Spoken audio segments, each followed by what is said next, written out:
অযোধ্যাতে শান্তি ছিল না, তাই না? 92-তে কি হয়েছিল? সেখানে বিশাল দাঙ্গা হয়েছিল। সেখানে 78টি যুদ্ধ হয়েছিল 500 বছর ধরে। মুঘল শাসনকালে পুজো পাঠ সব ধ্বংস হয়ে গিয়েছিল। ইতিহাস আমাদের সেই সব কথা বলে। আমার বিড়ালটা মারা যাওয়ার পর আমি লক্ষ্য করেছিলাম আমি ডিপ্রেশনে পড়ে গিয়েছিলাম। আমার 10 কিলো ওজন বেড়ে গেছিল। আমি ঘুমোতে পারতাম না, বাইরে বের হতাম না প্রায়। তুমি বেড়ালের জন্য শোক করছিলে নাকি নিজের জন্য শোক করছিলে? আমি লক্ষ্য করছিলাম কিছু ঘটছিল জীবনে, যেগুলো অন্যদের জীবনেও ঘটা উচিত, কিন্তু সেটা তাদের সঙ্গে ঘটছিল না, ঘটছিল শুধু আমার সাথে। মানুষজন বলছিল এটা তোমার অতীত কর্ম। তুমি চিন্তিত শুধু তোমার মন্দ খারাপ কর্ম নিয়ে। বাস্তবে তুমি সুশিক্ষিত, উচ্চ বংশে তোমার জন্ম, তোমার সব রকম স্বচ্ছন্দ আছে, তোমার বুদ্ধিমত্তা আছে। এগুলো তো কর্ম, ভালো কর্ম। দেখো, জীবন হলো ভালো মন্দ কর্মের মিশ্রণ। তুমি কি সেভাবে দেখোনি? আমি একটু ভিডিও দেখেছিলাম, ব্যাঙ্গালোরের রাস্তায় মানুষেরা যত্রতত্র প্রশ্ন করছে শরীর গোনা নিয়ে। আমার মনে হয়েছে এটা যেন তাদের জন্য কোনো ব্যাপারই নয়। অতএব এখানে ঠিক কি করা উচিত? আমাদের প্রজন্মের জন্য এটি একটি নতুন বিষয়। আমার মনে হয় না এটি বেশি দিন দীর্ঘস্থায়ী হবে। তুমি যদি একজন বা দুজন সঙ্গীর সঙ্গে তৃপ্তি খুঁজে না পাও, তাহলে তুমি বহু সঙ্গীর কাছে যাবে। সেখানেও তুমি তৃপ্তি না পেলে ড্রাগ নেবে, এবং যখন তুমি ড্রাগ নেবে তখন তুমি ফাঁদে পড়ে যাবে। রামায়ণ মহাভারতকে একদিকে বলা হয় পৌরাণিক উপাখ্যান, অন্যদিকে বলা হয় ইতিহাস।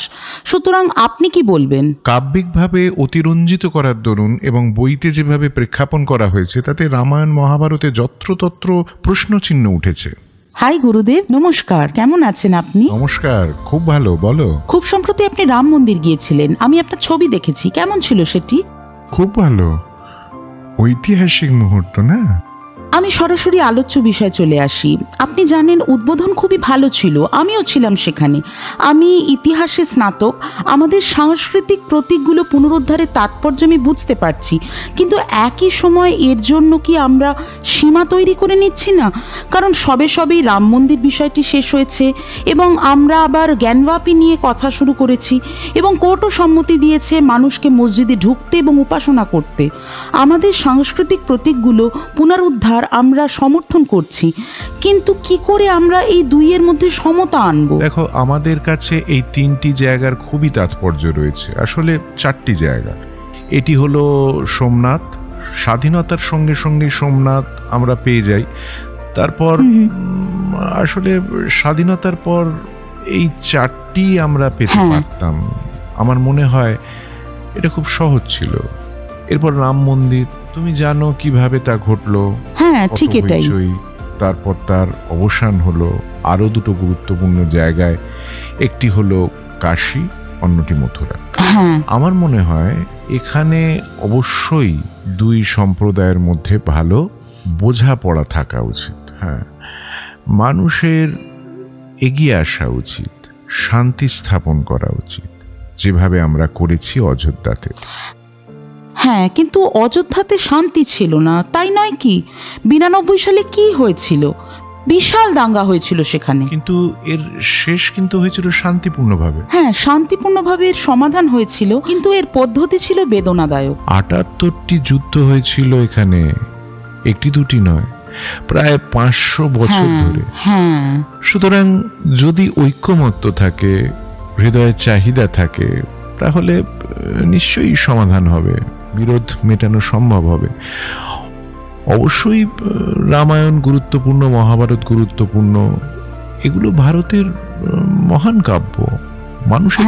সেটাই। মুঘল আমলে এইসব উপাসনার স্থানগুলো ধ্বংস হয়।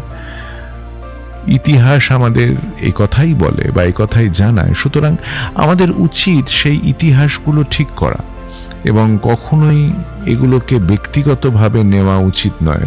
বিশ্বাস বা ধর্মের উপর আঘাত বলেও নেওয়া উচিত নয়, কারণ ভারত বারবারই খোলা মনের।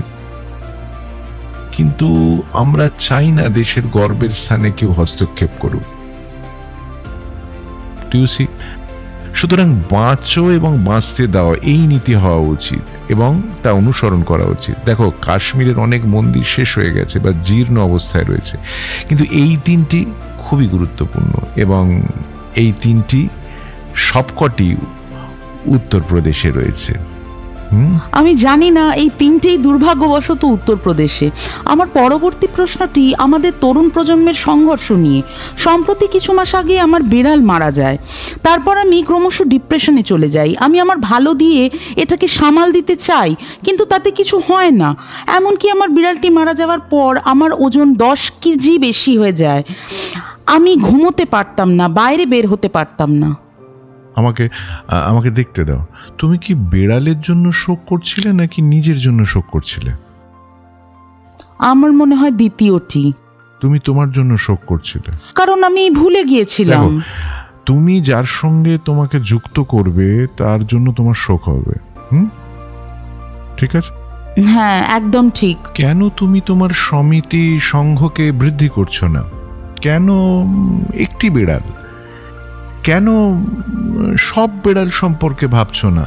কেনই বা সকল পশু নিয়ে ভাববে না? তখন তুমি জানবে, তখন তুমি বসে থাকবে না, নিজের সম্পর্কে দুঃখিত হবে না, ডিপ্রেসড হবে না, বরং এ বিষয়ে কিছু করার জন্য তুমি অনেক বেশি সক্রিয় হবে, অনেক পশুদের জীবন বাঁচাবে। সুতরাং আমি বলবো আসক্তি ভালো, কিন্তু তা যেন বিস্তৃত ভিত্তিক আসক্তি হয়, সংকীর্ণ নয়।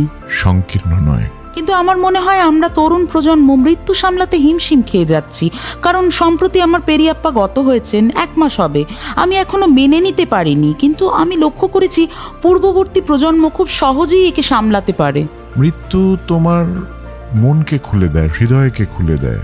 সে বলে তোমাকে, এই যে জাগো, তুমি এই মাত্রায় আটকে রয়েছো, আরো কিছু আছে এর বাইরে। একদম তাই, কিন্তু কি করে আমি এটাকে সামলাবো? হ্যাঁ, এর জন্যই তো আধ্যাত্মিক কলা কৌশল পদ্ধতি আছে, ধ্যান আছে।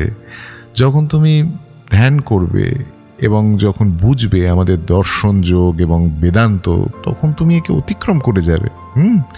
তখন তুমি